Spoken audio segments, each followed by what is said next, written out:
Alright, so this is the Jeda hub. There's 3 USB-A's, 2 USB-C ports. This is an adapter that I got off of Amazon. You open it up on the inside. It's got the red backing.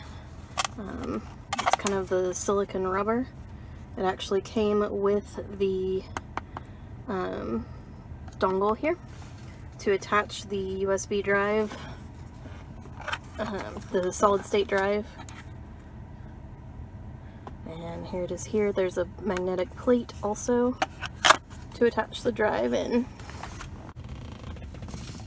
So that magnetic plate is going to hold the USB drive, or the solid state drive, sorry. It's going to hold the solid state drive in place to keep it from moving around, and then the door is magnetic so it snaps back into place, which is really nice. With the other one, it just kind of sat there. It didn't really hold. So this one I can actually turn upside down here to get it in place, whereas the other hub didn't do that. So then you just kind of have to feel around until you get into the locations there. And there you go.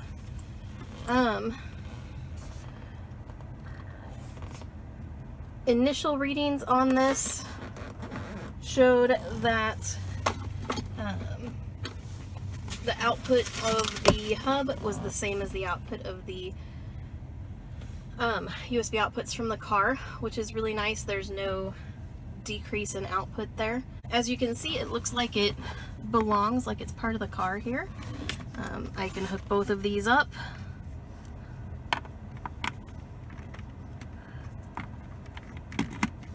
The bar part of it goes on the top. And then I still have one USB-A drive and both USB-C drives open for use by other items. So down here I have my controller for my game console controller that plugs into the other USB-A drive, and then I have the 2 USB-Cs. I do have these adapters that I got from Amazon. They were like $10, so I can turn those C's into A's if I need to. Overall, I've had this in the car for about 2 weeks. This shelf does actually stay up when you open it with this in here. With the other one, it didn't like to stay up there. I'm not sure why, but it does now. So that's good. And then, of course, you close it up and can't even tell it's there. It's very nice. I've had this, like I said, in the car for about 2 weeks. I wanted to thoroughly test it out before I did the video on it. It does function exactly as it's supposed to. It's really nice to have the extra space. The solid state drive inside the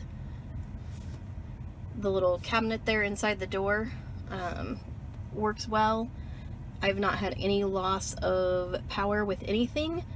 I charge my phone just as fast as I always have on both chargers now. We'll do the faster charge.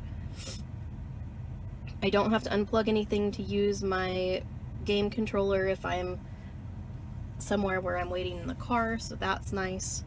And again, you know, it's just really nice to have those extra ports. I can put a music stick in one of those ports and listen to music that's either mine or my passengers. I can hook their phone up and listen to music off of their phone. And it's really nice. If you look down there, it looks much cleaner than it does, you know, without the wires.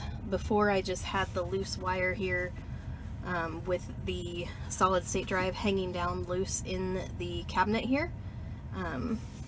I'll try and insert a picture of that.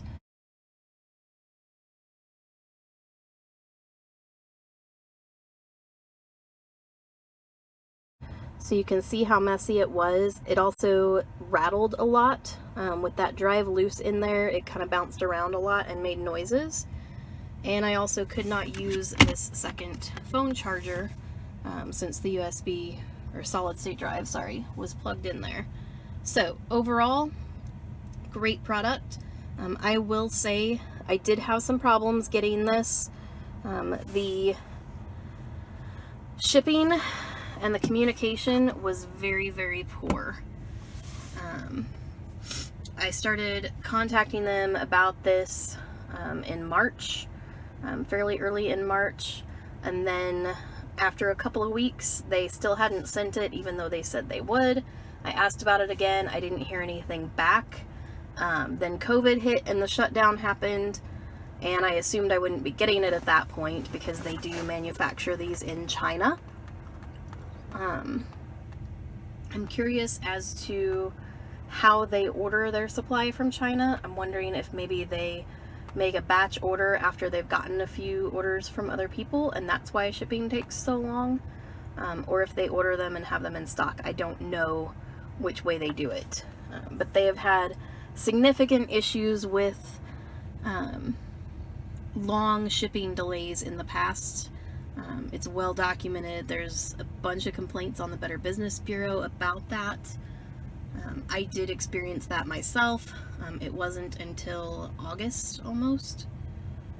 I believe it was August by the time I actually got this from them.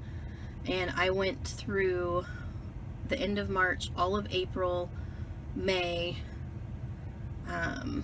into June without ever hearing back from them despite multiple emails.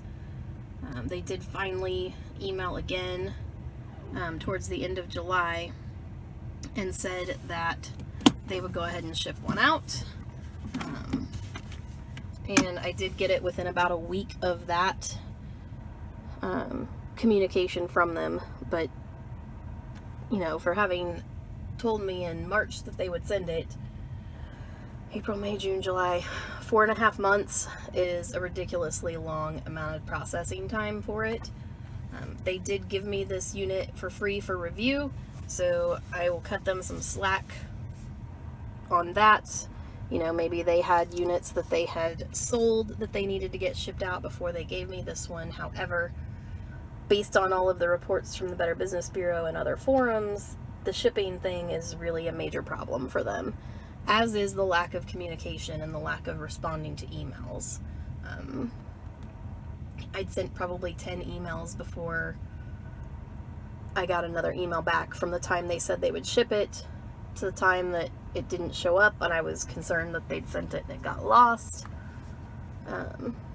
All the way through until they did finally go ahead and say we'll ship it and send the tracking number out.